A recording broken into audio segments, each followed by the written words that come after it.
नमस्कार दोस्तों, आप सबको इस चैनल में फिर से स्वागत है। आज हम इस वीडियो में ओवरथिंकिंग के बारे में बात करेंगे। इसकी कारण क्या है और इससे कैसे बचा जा सकता है।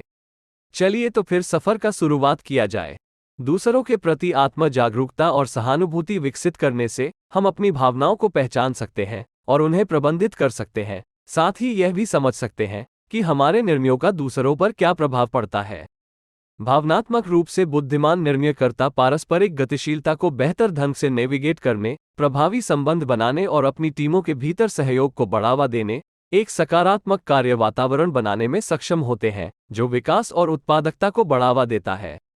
निर्णय लेने में सुधार के लिए फीडबैक और विभिन्न दृष्टिकोणों की तलाश करना भी महत्वपूर्ण है। विविध दृष्टिकोणों को अपनाने और खुले संवाद को प्रोत्साहित करने से मूल्यवान अंतर्दृष्टि मिलती है और यह सुनिश्चित होता है कि निर्णय अधिक समावेशी और व्यापक हों। निर्णय लेने की प्रक्रिया में टीम के सदस्यों या विश्वसनीय सहयोगियों को सक्रिय रूप से शामिल करने से स्वामित्व की भावना बढ़ती है, मनोबल बढ़ता है और सामूहिक समस्या समाधान की संस्कृति बनती है। अंततः लचीलापन विकसित करना और पिछले निर्णयों से सीखना आवश्यक है। ये स्वीकार करना कि गलतियां होती हैं और उन्हें बढ़ने और सुधार करने के अवसर के रूप में उपयोग करना निर्णय लेने की प्रक्रिया का एक महत्वपूर्ण हिस्सा है। पिछले निर्णयों पर विचार करके और उनसे सीखकर हम भविष्य में बेहतर निर्णय लेने वाले बन सकते हैं। याद रखें, निर्णय लेना एक ऐसा कौशल है जिसे हमेशा विकसित और बेहतर बनाया जा सकता है। इन कार्यों को अपनाकर और सही मानसिकता रखकर आप अपनी निर्णय लेने की क्षमताओं को बढ़ा सकते हैं और अपने व्यक्तिगत और व्यावसायिक जीवन दोनों में अधिक सफलता प्राप्त कर सकते हैं। आगे बढ़ते रहें और बढ़ना कभी बंद न करें। जब निर्णय लेने के कार्य का सामना करना पड़े, तो व्यक्ति को इसे एक अच्छी तरह से विकसित और विचारशील मानसिकता के साथ करना चाहिए। असंख्य कारकों को ध्यान में रखना आवश्यक है, जिसमें न केवल फायदे और नुकसान शामिल हैं बल्कि संभावित परिणाम और उपलब्ध विकल्पों की सीमा भी शामिल है। ये संपूर्ण मूल्यांकन ये सुनिश्चित करता है कि सभी पहलुओं को उचित रूप से तौला और विचार किया गया है। हालांकि इस प्रक्रिया में सही संतुलन बनाना महत्वपूर्ण है। हालांकि गहन विश्लेषण महत्वपूर्ण है। अत्यधिक चिंतन प्रगति में बाधा डाल सकता है और किसी निश्चित निष्कर्ष तक पहुंचने की क्षमता में बाधा उत्पन्न कर सकता है। अत्यधिक सोचने के जाल में फंसना आसान है, जहां व्यक्ति निर्णय के विवरण और पेचीदगियों में अत्यधिक डूब जाता है। चिंतन में यह अतिशयता ऐसे विकल्प चुनने के लिए प्रेरित कर सकती है जो किसी की विशिष्ट विचार प्रक्रिया से भटक जाते हैं, जिसके परिणामस्वरूप संभावित रूप से ऐसे निर्णय लिए जा सकते हैं जो उनके लक्ष्यों या मूल्यों के साथ संरेखित नहीं हो सकते हैं। इसके अलावा किसी को भी इस बात का संज्ञान होना चाहिए कि अत्यधिक सोचने से मानसिक स्वास्थ्य पर क्या प्रभाव पड़ सकता है। जैसे जैसे विचार विमर्श अधिक लंबा होता जाएगा, अनावश्यक तनाव जमा होना शुरू हो सकता है। प्रत्येक कारक का भार अत्यधिक हो सकता है, जिसके परिणामस्वरूप संज्ञानात्मक अधिभार उत्पन्न होता है जो दुविधा को और बढ़ा देता है। इसके अतिरिक्त लंबे समय तक चिंतन अनिवार्य रूप से निर्णय लेने की प्रक्रिया में संदेह पैदा कर सकता है, जो केवल मामलों को और अधिक जटिल बनाने का काम करता है। समय के साथ संदेह और अत्यधिक चिंतन का ये पैटर्न भविष्य के निर्णय लेने में घुसपैठ कर सकता है, जिससे विकल्प चुनने में आत्मविश्वास और दक्षता की कमी हो सकती है।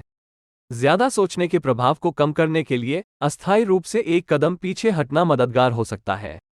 निर्णय से दूर हटने और खुद को कुछ राहत देने से दिमाग को साफ करने और एक नया दृष्टिकोण लाने में मदद मिल सकती है। ऐसी गतिविधियों में संलग्न होना जो विश्राम और कायाकल्प को बढ़ावा देती हैं, जैसे कि व्यायाम करना, दिमागीपन का अभ्यास करना या शौक में संलग्न होना, निरंतर चिंतन के कारण होने वाले मानसिक तनाव को कम करने में सहायता कर सकता है। यह अस्थायी अलगाव व्यक्ति को नई स्पष्टता के साथ निर्णय पर लौटने में सक्षम बनाता है, जिससे अधिक संक्षिप्त और प्रभावी विचार प्रक्रिया सक्षम होती है। इसलिए जबकि निर्णय लेने की प्रक्रिया में प्रासंगिक कारकों पर सावधानीपूर्वक विचार करना अपरिहार्य है, संतुलन बनाना और अत्यधिक व्यस्तता से बचना भी महत्वपूर्ण है। अत्यधिक सोचने के संभावित नुकसानों के प्रति सचेत रहकर व्यक्ति अपने इरादों के अनुरूप ठोस निर्णय लेने की क्षमता बढ़ा सकता है, तनाव को कम कर सकता है और अंततः अधिक संतुष्टिदायक मार्ग की ओर आगे बढ़ सकता है। इसी टॉपिक अगर अभी तक अपने इस वीडियो को एंजॉय किया है तो फिर प्लीज नीचे जो सब्सक्राइब बटन है उसको प्रेस कीजिए। लाइक या डिसलाइक बटन को भी दबाइए। अगर आपको लगा कि ये वीडियो को शेयर करना चाहिए तो फिर प्लीज आपके सभी लोगों के साथ शेयर कीजिए। के ऊपर मैं आपको एक कहानी सुनाता हूँ जो आपको ओवरथिंकिंग के बारे में सही तरीके से समझा सकता है। सारिका ने खुद को अपने जीवन के एक महत्वपूर्ण क्षण में पाया, जो अवसर और अनिश्चितता के चौराहे पर खड़ी थी। जिस फैसले का उसने सामना किया, उसकी भयावहता उस पर भारी पड़ गई, जिससे उसे उन योजनाओं और अज्ञात के आकर्षण के बीच एक नाजुक संतुलन मिला, जो उसने सावधानीपूर्वक अपने लिए बनाई थी। शहर की जीवंत ऊर्जा के बीच सारिका अपनी दादी द्वारा दिए गए ज्ञान पर विचार करने के लिए रुकी। मार्गदर्शन के वे शब्द उसके दिमाग में गूंज रहे थे, जो उसे विचारशीलता और संतुलन के मिश्रण के साथ विकल्पों को अपनाने के महत्व की याद दिला रहे थे। यह एक उद्घोषणा थी जो पीढ़ियों को पार कर गई और जीवन की जटिलताओं से निपटने के लिए एक कालातीत परिप्रेक्ष्य पेश किया। जैसे जैसे वो अपने विकल्पों से जूझ रही थी, सारिका को समझ में आया कि जल्दबाजी या आवेग में विकल्प चुनना गलत होगा। इसके बजाय उसने सूक्ष्म चिंतन के अंतर्निहित मूल्य को पहचाना। उसने इसे अपनी इच्छाओं और आकांक्षाओं की गहराई में उतरने के अवसर के रूप में देखा, निर्णायक कदम आगे बढ़ाने से पहले प्रत्येक विकल्प का सावधानीपूर्वक मूल्यांकन किया। सारिका ने स्वीकार किया कि विचारशील निर्णय लेने में एक बहुआयामी प्रक्रिया शामिल है। इसने खेल के विभिन्न पहलुओं के गहन विश्लेषण की मांग की, संभावित परिणामों और उनके निहितार्थों के विवेकपूर्ण मूल्यांकन की मांग की। उसने इस धारणा को अपनाया कि उसके द्वारा किया गया प्रत्येक कार्य उसके भविष्य को गहराई से आकार देने की शक्ति रखता है, और उससे अत्यधिक सावधानी से चलने का आग्रह किया। उसके सामने आने वाले अनछुए रास्तों के आकर्षण से इनकार नहीं किया जा सकता था। अनंत संभावनाओं ने उसकी साहसिक भावना को चिढ़ाया, पूर्णता और व्यक्तिगत विकास के लुभावने वादे फुसफुसाए। फिर भी वो समझ गई कि अज्ञात में एक आवेगपूर्ण छलांग उतनी ही जोखिम से भरी हो सकती है जितनी की क्षमता के साथ।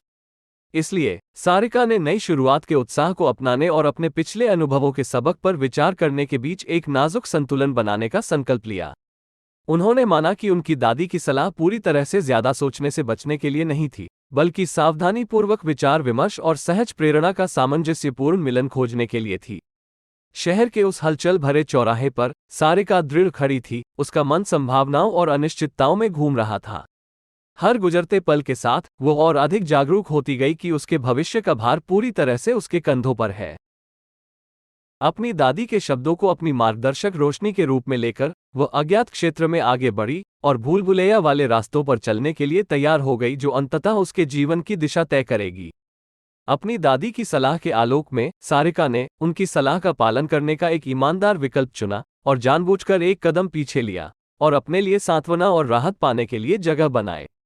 उसे एहसास हुआ कि उसे अपने मन का बोझ उतारना होगा और एक नया बदला हुआ दृष्टिकोण प्राप्त करना होगा। नतीजतन सारिका ने पूरे दिल से विभिन्न गतिविधियों को अपनाया जो उसके जीवन में आराम और शांति लाएगी। माइंडफुलनेस अपनी सारी महिमा में उसका मार्गदर्शक सिद्धांत बन गई, क्योंकि वो पड़ोसी पार्क के विशाल विस्तार में शांत इत्मीनान से चलने लगी। इन इत्मीनान वाली सैर में शामिल होने से सारिका को न केवल प्रकृति की प्रकट सुंदरता का आनंद लेने का मौका मिला, बल्कि वर्तमान क्षण में खुद को डुबोने का भी मौका मिला। इसके अलावा सारिका ने पेंटिंग के अपने प्रिय शौक में सांत्वना की तलाश की, इसे आंतरिक शांति प्राप्त करने का एक शक्तिशाली साधन माना। हाथ में ब्रश और अपने पास रंगों के साथ सारिका रचनात्मक प्रक्रिया में खुद को खो देती है और सहजता से अपने भीतर उमड़ती भावनाओं के बहुरूपदर्शक को कैनवास पर उतार देती है। पेंट के तरल स्ट्रोक उसके विचारों की रूपरेखा के साथ सामंजस्यपूर्ण रूप से जुड़ते हैं, जिससे उसकी कलात्मक अभिव्यक्ति और उसकी विकसित मानसिक स्थिति के बीच एक सामंजस्यपूर्ण सम्मिलन होता है। आनंदमय विसर्जन के इन क्षणों के दौरान सारिका ने देखा कि उसके कंधों पर जो वजन था वो धीरे धीरे उठ रहा था। प्रत्येक ब्रश स्ट्रोक, पाक की घुमावदार पगडंडियों पर प्रत्येक कदम उसके विचारों के जटिल जाल को सुलझाता हुआ प्रतीत होता था। उसके चिंतन का घनत्व ढीला पड़ने लगा और उसकी चेतना की दरारों में स्पष्टता छाने लगी। जैसे ही वो इन शांत गतिविधियों में शामिल हुई, सारिका ने खुद को निर्णय लेने की प्रक्रिया की जटिलताओं में कम उलझा हुआ पाया और अपने भीतर सुप्त सहज ज्ञान के प्रति अधिक अभ्यस्त हो गई। हर गुजरते पल के साथ सारिका को अपने अस्तित्व में हल्कापन बढ़ता हुआ महसूस हुआ, क्योंकि उसने विश्राम और शांति की प्रवृत्तियों को अपने भीतर तक व्याप्त होने दिया। संदेह और अनिर्णय की बोझिल बेड़ियां धीरे धीरे खत्म हो गईं, उनकी जगह कायाकल्प और नई स्पष्टता की भावना ने ले ली। प्रकृति की भव्यता के सौम्य आलिंगन और अपने तुलिका के ध्यानपूर्ण आघातों में सारिका ने सचेतनता की परिवर्तनकारी शक्ति की खोज की, जिससे उसकी थकी हुई आत्मा में नई जान आ गई। सारिका ने खुद को एक बार फिर चौराहे पर खड़ा पाया, लेकिन इस बार उसके पास आत्मविश्वास की एक नई भावना और एक बिल्कुल स्पष्ट उद्देश्य था। अपनी मानसिकता को साकार और पुनर्जीवित करने के साथ सारिका ने पहचाना कि वह अब ऐसे निर्णय लेने के लिए बेहतर ढंग से सुसज्जित है जो उसकी आकांक्षाओं और मूल मूल्यों के अनुरूप हो। वे संदेह दूर हो गए जो पहले उसके मन को परेशान करते थे, अब उनकी जगह अत्यधिक सोचने के विनाशकारी जाल से बचने के लिए एक अटूट दृढ़ संकल्प ने ले ली है। सारिका का अनुभव एक मार्मिक अनुस्मारक के रूप में कार्य करता है कि निर्णय लेने की कला के लिए एक नाजुक संतुलन बनाने की आवश्यकता होती है। जबकि सावधानीपूर्वक विचार और विचारशील विश्लेषण निर्णय लेने की प्रक्रिया में निर्विवाद रूप से महत्वपूर्ण घटक है, प्रत्येक कल्पनीय परिणाम पर अत्यधिक चिंतन करने के आवेग का विरोध करना भी उतना ही महत्वपूर्ण है। अगर ज्यादा सोचने पर ध्यान न दिया जाए तो इससे दुर्बल करने वाली अनिर्णय की स्थिति पैदा हो सकती है और गलत चुनाव करने का भारी डर पैदा हो सकता है। इसके बजाय सारिका ने अपनी निर्णय लेने की यात्रा के दौरान सचेतनता का अभ्यास करने की शक्ति की खोज की। अपने विचारों, भावनाओं और इरादों के बारे में वर्तमान क्षण की जागरूकता पैदा करके वह स्पष्टता और फोकस की अधिक समझ के साथ अभिसरण पथों को नेविगेट करने में सक्षम थी। माइंडफुलनेस ने उसे लगातार होने वाली मानसिक बकबक और परिधीय शोर से अलग होने की अनुमति दी जो अक्सर उसके निर्णय को बाधित करती थी, जिससे वह अंतर्दृष्टि और ज्ञान के गहरे स्तर तक पहुंचने में सक्षम हो गई। इसके अलावा सारिका ने निर्णय लेने की प्रक्रिया के बीच आराम और विश्राम के क्षणों की तलाश के मूल्य की सराहना की। जानबूझकर ब्रेक लेने से उसके दिमाग को रिचार्ज और तरोताजा होने का मौका मिला, जिससे नए दृष्टिकोण उभरने के लिए जगह बनी। राहत के इन क्षणों ने उसे अपनी पसंद की जटिलताओं से पीछे हटने, नई अंतर्दृष्टि प्राप्त करने और नई ऊर्जा और जोश के साथ अपने निर्णय लेने का अवसर प्रदान किया। अंततः सारिका की यात्रा ने उन्हें सिखाया कि एक पूर्ण और उद्देश्यपूर्ण जीवन का मार्ग विचारशील विचार और अत्यधिक सोचने के नुकसान से बचने के बीच एक सामंजस्यपूर्ण संतुलन बनाने में निहित है। सचेतनता को अपनाने, आराम के क्षणों की तलाश करने और नए दृष्टिकोणों के लिए खुले रहने से व्यक्ति आत्मविश्वास से अपने स्वयं के चौराहे पर नेविगेट कर सकते हैं और प्रामाणिकता, पूर्ति और उद्देश्य से भरे भविष्य को खोल सकते हैं।